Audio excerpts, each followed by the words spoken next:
All right, before I start this video, I need to get my mind and the vibes right?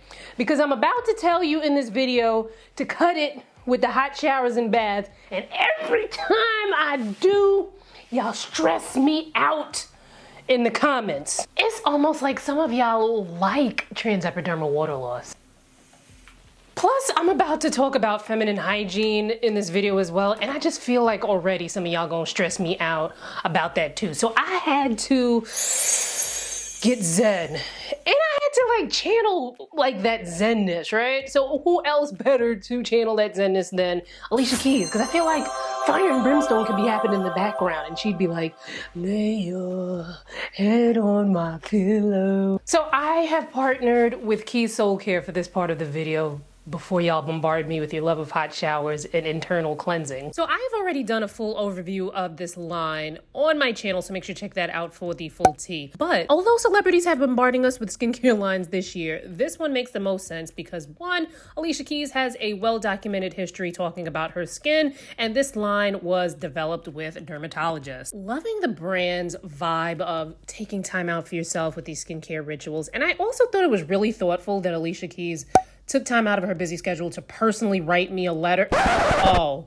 everybody gets a letter? Okay, well that does kind of fit into the, you know, everyone belongs kind of vibe that I saw on their Instagram. They sent me the Complete Soul Care Ritual Kit. This is a more comprehensive regimen for those times during the week where you really need to take time out for yourself, or you can take a few products and make them part of your everyday smaller skincare routine. As I mentioned in my previous review, I really like the Golden Cleanser, and although I'm someone who prefers an exfoliating toner, I really enjoyed the Be Luminous Exfoliator. It's a powder exfoliator that contains hojica powder and lactic acid, and you mix it with water to exfoliate the skin. It's really gentle and does a good job for exfoliation. Also, as I mentioned in my previous video, I do love the sensorial experience that you get with the Keys Soul Care product line. Everyone's skin is different. My facial skin doesn't react to fragrance. My body skin is a different story, which we'll talk about later. But there are also some fragrance-free products in the lineup. Check out my description box for a link to the Complete Soul Care Ritual Set, but there will also be links where you can check out the other rituals in a quiz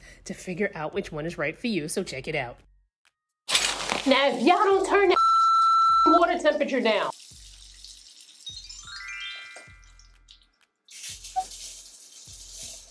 Sorry about that. My alter ego had to get a little, you know, feisty with y'all because y'all. No, but for real, turn the water temperature down. Skin of color already suffers from transepidermal water loss, and we're heading into ashy season. Lukewarm does not mean cold. I don't know why people think like I want you to be freezing to death.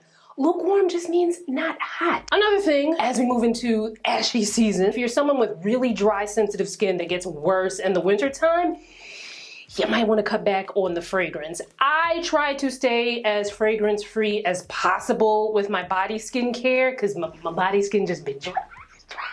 So what I have been using lately is this La Roche-Posay Lipikar Moisturizing Foaming Wash. You can use this on your face, but you can also use it on your body. I like that it's fragrance-free. I like that it doesn't have a lot of irritants, things that are typical irritants for the skin.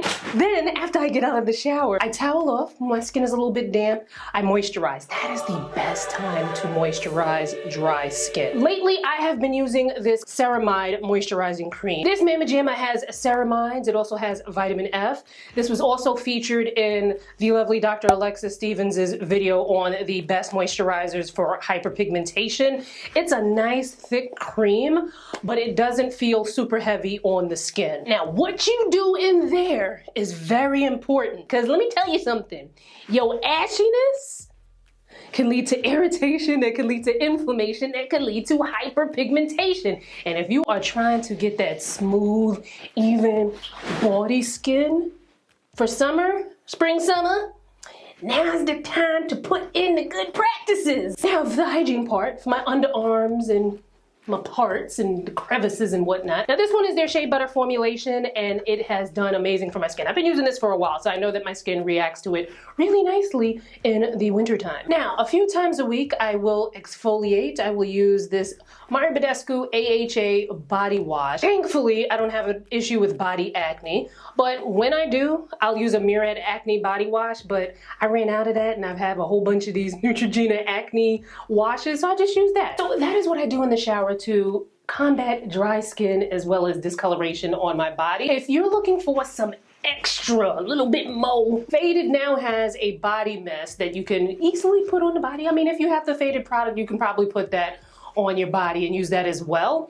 But the mist makes it a little bit easier, like if you have some hard to reach areas on your back, that is something that you can use that has actives in it that will help to fade your hyperpigmentation over time. I personally haven't tried it, but the lovely Dr. Alexis Stevens mentioned it in a recent fave products for hyperpigmentation video, so make sure you check that out. So that routine, along with wearing sunscreen during the day, that usually keeps my skin in check. However, I do have a cat who every now and again likes to let me know who's boss, and he reintroduces scratches that turn into discoloration on my legs, so it's just like I'm always on a cycle.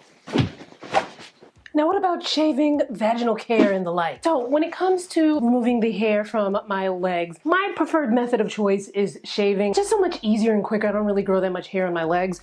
I like to use a Gillette razor that combines this Olay moisturizer. I need to buy refills, so I'll just pop up a picture on the screen so you see what it looks like, and I'll link it in the description box, along with everything else that's been mentioned in this video. But I like that because you can shave and moisturize at the same damn time. Now, a lot of people, you know, they are concerned about the discoloration down there, razor bumps and the like, and a lot of that, your hair removal method is contributing to it, along with some things that are very natural. Friction. So areas of high friction, the elbows, the knees, the neck, the booty, in between your legs. These are areas where the skin is going to be rubbing up against skin. And with our melanated skin, there are a lot of things that can cause our melanocytes to overproduce melanin. And that's where you get the discoloration from. A lot of it is natural. I think a lot of us are, you know, we go a little too far trying to have an even skin tone from head to toe. Ditto for the underarms. That's an area that is prone to friction that can lead to discoloration. So be mindful of the deodorant that you use. I use this Dove deodorant. It's very gentle on my skin, but be mindful if you use a natural deodorant because some of them contain baking soda that can be irritating to some people. Bear in mind, just like we talked about with down there, your hair removal methods under your arms can also lead to discoloration. Now, if it is really, really bothering you, I do have videos that talk about what you can do to kind of even things out. But I want you to kind of be realistic about it because, you know, a lot of that will come back, especially in areas of high friction. Unless you plan on walking around like this whole day is a part of life. And speaking of being a part of life, let's talk vaginal care. So first of all, I did a video with a Black gynecologist, make sure you check it out, on down their skincare. And the general consensus was, watch what you're putting in your Pootie-Tang, right? Because the Pootie-Tang has a pH balance that you don't want to interrupt, throwing all the love spell, throwing all the Bath and Body Works. Listen, your vagina don't need to smell like a pineapple forest to be healthy. It shouldn't be foul, but it don't need to smell sweet and fruity to be good. Douching and the this and the that. That can actually interrupt your pH balance and cause things to go off whack. Now you baking bread. So relax. Most gynecologists and dermatologists would agree that using a mild, gentle, probably fragrance-free soap down there with some lukewarm water is enough. And a lot of our personal hygiene routines that, you know, that your grandma and grandma and them, some of that is rooted in anti-Black racism. Manicuring your bikini area, whether you're shaving, waxing, sugaring, whatever you're doing, these are things that can irritate the skin and cause discoloration. Whether it's the way that the hair is being taken out that's causing the irritation, or maybe it's the method itself coming in contact with your skin that's causing the irritation, or maybe both.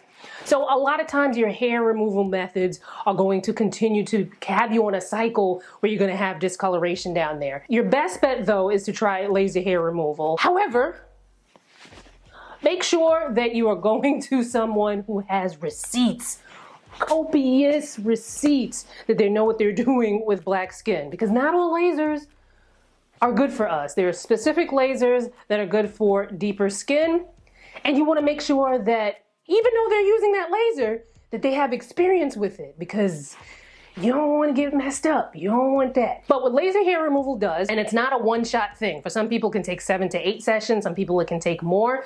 It helps to reduce the amount of hair that's growing. So you're doing less things like shaving, waxing, sugaring, and all that other stuff. So you have less chances of causing additional irritation, inflammation, hyperpigmentation down there. Now, I personally have not thought to do laser hair removal for my bikini area because I'm indecisive. Sometimes I want 70s look, sometimes I want something a little bit more manicured when I go on vacation. It's a toss-up, and I can't have that toss-up if there's nothing there. So the ingrown hairs are happening in the first place because a lot of us have very tightly curled hair down there, and as that hair grows back, sometimes it gets trapped in the skin and it's just like poking through. That's what the ingrown hair is. Ways that you can alleviate that is through exfoliation externally. Now, for discoloration and dark marks down there are products out on the market that are touted for that specific reason. I'll leave a link below. I don't use it, but if you want to go that route, I will leave a link below so you can check it out. But please be careful, and of course, externally only. Anyway, we talked about vaginas, we talked about dry skin, we talked about body pigmentation and discoloration and all of that, and I loved it. If you loved it, let me know by thumbing up this video. Also, get all chitty chatty in the comments. Let me know what is in your body shower routine, your feminine hygiene and all that other stuff. Let me know your thoughts in the comments. Also, follow me on social because when I'm not here on YouTube, I'm on TikTok, I'm on Instagram, I'm on Facebook, and I like to give you different content on the various platforms so that, you know, it's a different experience when you follow me. Except if you follow me on Instagram and Facebook, usually the Facebook post is the same post from Instagram. So anyway, folks, I will see you in the next video. Bye, guys.